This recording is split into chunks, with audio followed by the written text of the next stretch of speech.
Hello everybody, it's been a while since I've made any videos, and I want to let you know we've got a whole bunch of videos upcoming. I've been extremely busy with Geneva Fine Art. We had a really busy holiday season, and we're just kind of getting caught up and had to sort of take away from my video production somewhat. But now things are back in. I've got several videos in progress.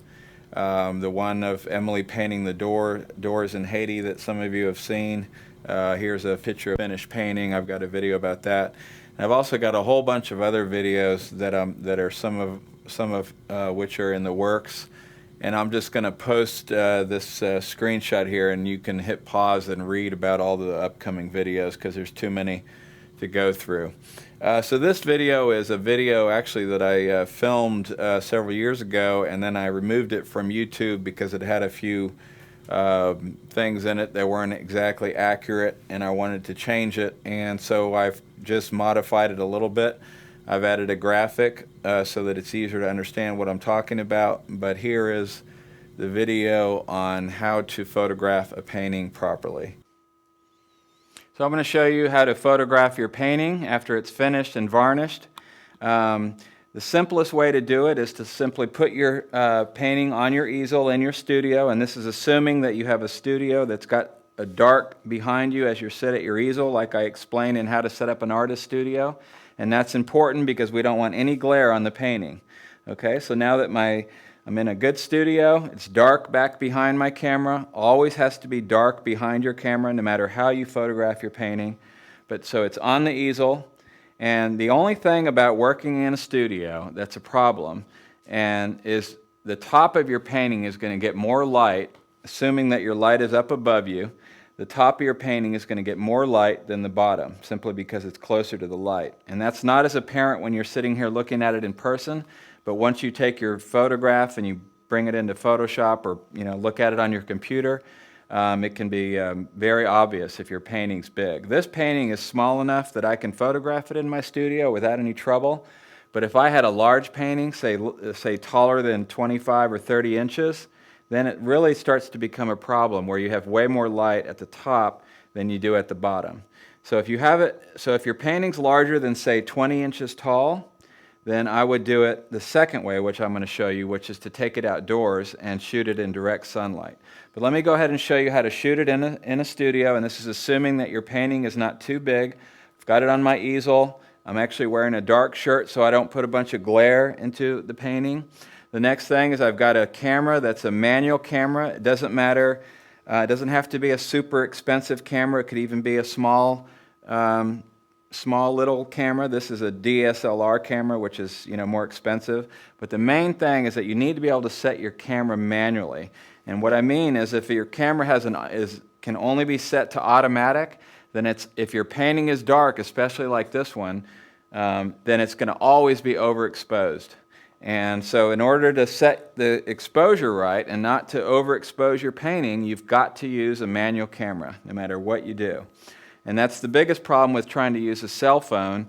Even though a cell phone may have a high resolution ability to shoot really big pictures, the problem is a lot of cell phones you can't adjust the exposure manually, and so everything gets overexposed and you can't do anything about it.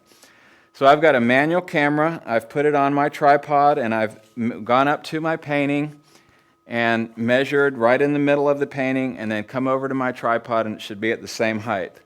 My painting is perfectly vertical. It's not leaning backwards or forwards. It's straight up and down.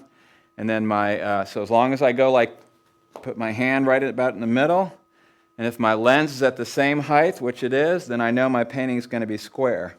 So the next thing is I don't want to shoot it from over here, and I don't want to shoot it from way over here. So I'm right in the middle, same height, painting square, I'm ready to go.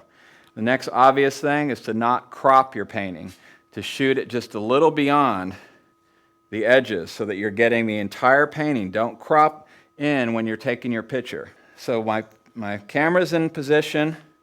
I'm going to always shoot raw if I have that ability, and if I don't have the ability to shoot raw, then I'm going to shoot the highest JPEG, the largest JPEG setting that I can set my camera to.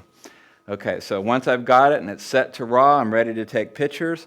And the only thing to do at this point is So just to make sure that I bracket it like crazy, and all that means is that I'm going to shoot some that are way too dark, and then I'm going to go up a little bit, make it a little bit lighter, a little bit lighter, a little bit lighter, till I go from the very darkest, and I might shoot 6 or 7 exposures. There's nothing wrong with, you can't shoot too many. So shoot 6 or 7 exposures, starting from way too dark to way too bright, and that way you've got the right exposure. So that's pretty much it for how to photograph your painting in your studio with a tripod. If you don't have a tripod, you can always just stack some books on a little table right in front of your painting and do it that way, like this. If your painting is really large, so large that it's getting way more light at the top of your painting than the bottom in your studio, then the best thing to do is to take it outside like this. Have one person stand in the shadow of the building or the shadow of a large tree, it doesn't matter, with the camera, and then have the other person who's holding the painting prop it up on 2 pieces of wood or whatever and lean it, and you're right in the sun, right on the edge of the shadow of the building, and that person, have them hold the painting, and you want to pitch it back so that the line from the camera to the painting is perpendicular to the painting surface. Okay, so get your angle right, and then once you've done that, just take your pictures and do the same thing where you bracket your photographs and take some that are way too dark and some that are way too light, and that way you can pick out the best one later when you do your post-processing on your computer.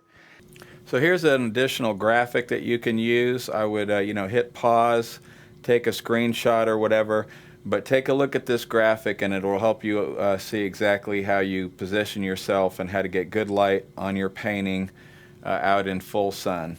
And that is a great way to get a really good photograph of your painting. So take a look at this graphic, and we'll see you guys next time.